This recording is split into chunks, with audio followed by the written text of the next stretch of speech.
Alhamdulillah, alhamdulillahilladzi arsala rasulahu bil huda wa dinil haq liyudhhirahu 'alad dini kullih wa kafa billahi shahida. Ashhadu an la ilaha illallah wa ashhadu anna Muhammadan abduhu wa rasuluh. Allahumma salli wa sallim ala Muhammad wa ala alihi wa sahbihi wa man tabi'a hudah. Ma'asyiral muslimin, usikum wa nafsi bitaqwallah faqad fazal muttaqun. Ittaqullaha haqqa tuqatih wa la tamutunna illa wa antum muslimun. Fatazawwadu fa inna khairuz zadi taqwa. Jamaah Jumat yang berbahagia, Jumat kita kali ini adalah Jumat terakhir tahun 2017, sekaligus juga Jumat terakhir bulan Rabiul Awal, mengingatkan kita akan pesan-pesan Al-Quran tentang waktu. Allah berkali-kali bersumpah dengan waktu untuk menunjukkan sesuatu yang penting, pesan yang penting. Sering Allah mengawalinya dengan qasam, dengan sumpah, dan salah satu bentuk sumpah itu adalah dengan menggunakan waktu. Ada wal laili demi malam, wan nahari demi siang, wal fajri demi fajar, waktu was-subhi demi waktu subuh, dan kemudian wadduha demi duha, ada wal asri demi waktu. Semuanya ini memberikan pelajaran kepada kita bahwa kita harus memberikan perhatian terhadap waktu, harus mampu mengisi waktu, memanfaatkan waktu, memanage waktu, dan tidak boleh memubazirkan waktu. Hidup menurut Al-Quran adalah seperti garis lurus. Kita maju melangkah ke depan dan kita tidak pernah kembali kepada masa silam. Hidup bukan seperti bulatan bola, tapi hidup adalah seperti garis lurus. Hari ini kita bertemu dengan hari Jumat, pasti besok kita bertemu dengan Sabtu, hari Ahad, Senin, Selasa, Rabu, Kamis, dan Jumat lagi. Jumat yang akan datang pasti bukan Jumat yang sekarang, dan seumur hidup kita hanya bertemu hari ini dengan Jumat yang sekarang. Oleh karena itulah, begitu kita lewatkan waktu, kita harus siap, kita tidak akan bertemu lagi dengan waktu yang sudah kita lalui itu. Dan kalau kita lewatkan waktu itu tanpa amal dan tanpa prestasi, lafi khusrin, kita akan rugi selama-lamanya, karena kita nggak bisa menguranginya. Menurut Al-Quran, dulu manusia itu mengalami satu periode kehidupan. Pertama, manusia itu ada hidup pada masa ruh. Ketika masa ruh, manusia pada waktu itu menurut Quran pernah berjanji bahwa mereka yakin bahwa Allah adalah Tuhan mereka dan yang patut disembah oleh mereka. Quran menyatakannya, alastu birabbikum qalu bala wa syahidna. Yakinkah kamu, percayakah kamu bahwa aku Tuhanmu? Semua ruh manusia menyatakan bahwa saya bersaksi dan saya percaya engkau Tuhan kami. Begitu menurut Al-Quran. Badan atau fisik manusia mengalami satu proses evolusi biologis. Dari saripati tanah kemudian menjadi nutfah, dari nutfah kemudian mengental menjadi alaqah, dari alaqah menjadi mudghah, yaitu semacam gumpalan daging, kemudian berubah menjadi izam, yaitu tulang-tulang yang lunak, kemudian dibungkus oleh daging, kemudian ditiupkan ruh itu kepada manusia, maka mereka masuk pada periode masa kehidupan yang disebut masa rahim atau arham. Mereka berada pada rahim ibu masing-masing. Atas kehendak Allah mereka lahir ke dunia, kemudian mengalami satu perjalanan hidup.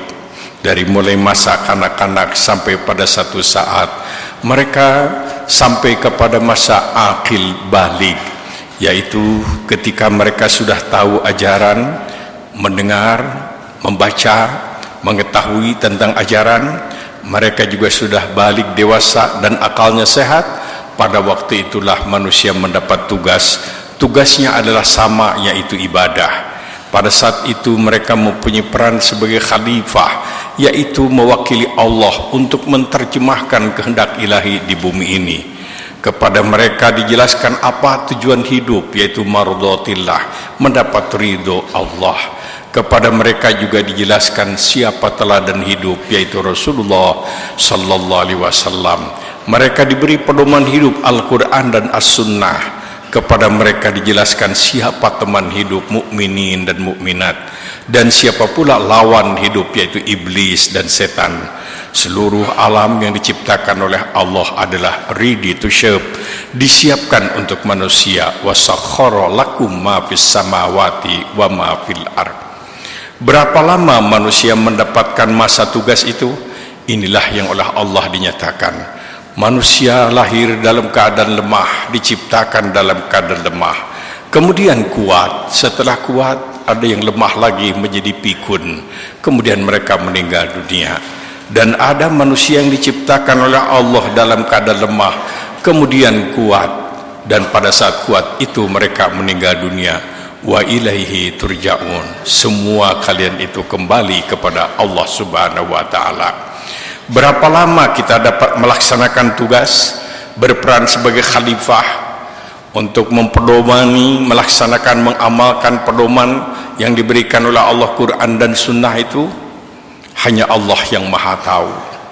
Ada yang diberi kesempatan panjang, ada yang diberi kesempatan tidak lama, tapi semuanya akan mengalami hal yang sama. Mau atau tidak mau, siap atau tidak siap, manusia akan menghadapi pada satu saat mengakhiri masa tugas, yaitu ketika datang saatnya al-maut atau kematian.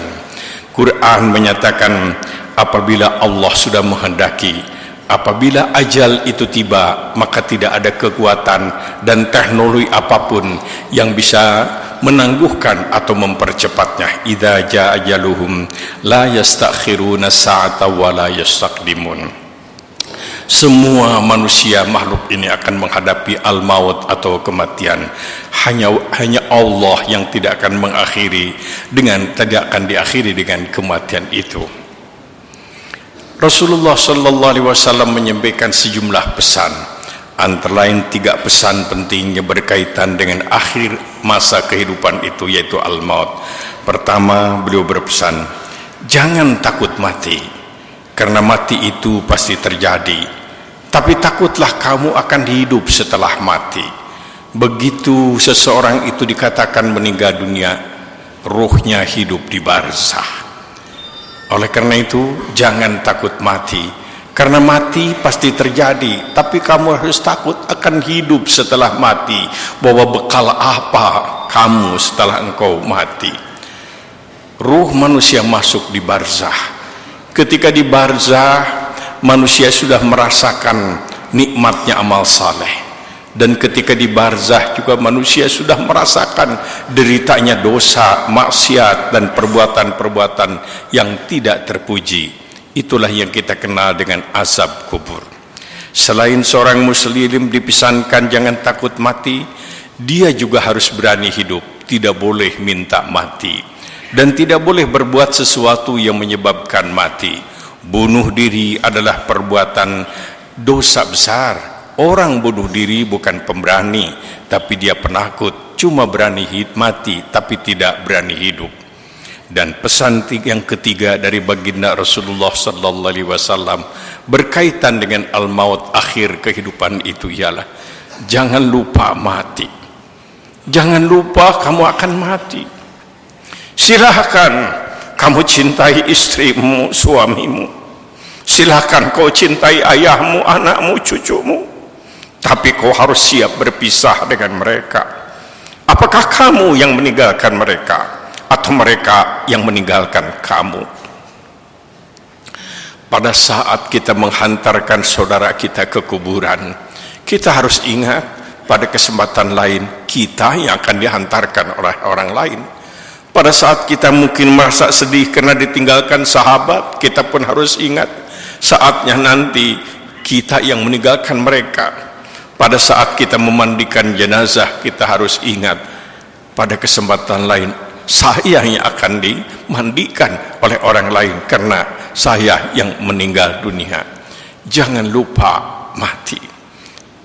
Tidak boleh minta dan berbuat sesuatu yang menyebabkan mati, tapi juga tidak boleh lupa hidup ini akan diakhiri dengan al-maut atau kematian. Begitu Rasulullah sallallahu alaihi wasallam berpesan kepada kita.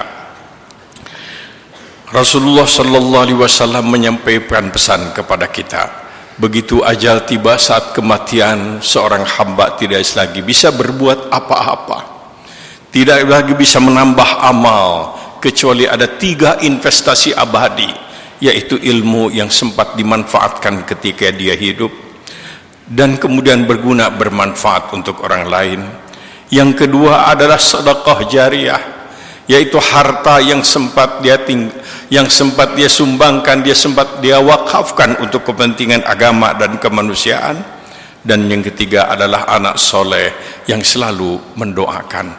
Bahagialah mereka yang ketika menghadap Allah memiliki 3 investasi, dan merugilah mereka yang ketika meninggal dunia mereka meninggalkan kekayaan tapi tidak ada sedikit pun yang nempel menjadi harta wakaf.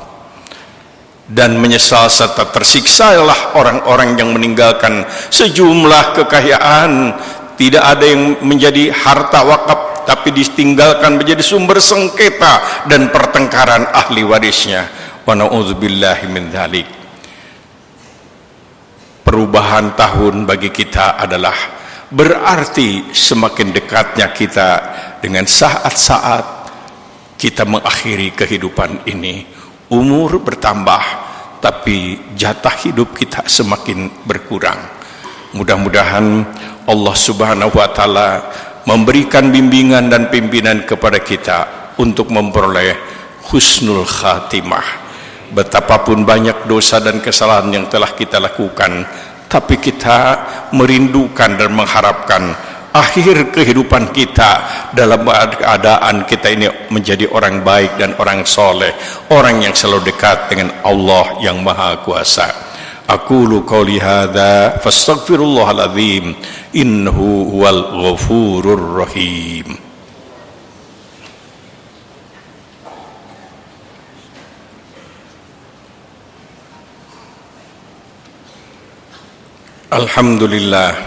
Alhamdulillahi Rabbil Alamin Ar-Rahmanir Rahim Maliki Yaumiddin. Ashhadu an la ilaha illallah wa ashhadu anna Muhammadan abduhu wa rasuluh. Allahumma salli wa sallim ala Muhammad wa ala ali Muhammad kama sallaita ala Ibrahim wa ala ali Ibrahim wa barik ala Muhammad wa ala ali Muhammad kama barakta ala Ibrahim wa ala ali Ibrahim innaka Hamidum Majid. Ma'asyiral muslimin, usikum wa nafsi bitaqwallah faqad fazal muttaqun. Ittaqullaha haqqa tuqatih wa la tamutunna illa wa antum muslimun. Jamaah Jumat yang berbahagia, kita isi pergantian tahun dengan semakin mendekatkan diri kita kepada Allah Subhanahu wa Ta'ala, dan tetap kita melaksanakan apa-apa yang diajarkan oleh agama kita, tidak melakukan perbuatan-perbuatan yang tidak sesuai dengan ajaran agama kita. Bagi kita pergantian tahun adalah dimanfaatkan untuk muhasabah, menghitung-hitung apa yang sudah kita lakukan dan apa yang belum kita lakukan. Fal tanzur nafsum ma qaddamat lighad. Pandai-pandailah seseorang melakukan evaluasi atas apa yang sudah terjadi, bukan untuk diratapi, bukan untuk dibangga-banggakan, tetapi untuk melakukan perbaikan. Sadar akan kekurangan diri itu langkah pertama untuk perbaikan diri. Orang yang tidak pernah sadar akan kekurangan diri biasanya sulit diperbaiki, karena dirinya merasa sudah sempurna, tidak perlu diperbaiki. Fa idza faraghta fansab wa ila rabbika farghab. Begitu persenal Al-Quran dalam surat Al-Insyirah. Setelah mengakhiri satu periode kehidupan, berdiri kembali untuk melaksanakan tugas dan kewajiban yang baru, dan tidak boleh lupa harus senantiasa ikhlas mengharap ridho Allah Subhanahu wa Ta'ala. Allahumma ighfir lil muslimina wal muslimat والمؤمنين والمؤمنات الأحياء منهم الأموات اللهم ربنا لا تزغ قلوبنا بعد إذ هديتنا وهب لنا من لدنك رحمة إنك أنت الوهاب اللهم أرنا الحق حقا وارزقنا اتباعه وأرنا الباطل باطلا وارزقنا اجتنابه اللهم إنا نسألك من حسن الخاتمة ونعوذ بك من سوء الخاتمة ربنا لا تؤاخذنا إن نسينا أو أخطأنا ربنا ولا تحمل علينا إصرا كما حملته على الذين من قبلنا ربنا ولا تحملنا ما لا طاقة لنا به واعف عنا واغفر لنا وارحمنا أنت مولانا فانصرنا على القوم الكافرين اللهم إنا نسألك رضاك والجنة ونعوذ بك من سخطك والنار ربنا آتنا في الدنيا حسنة وفي الآخرة حسنة وقنا عذاب النار سبحان ربك رب العزة عما يصفون وسلام على المرسلين والحمد لله رب العالمين آمين يا الله يا رب العالمين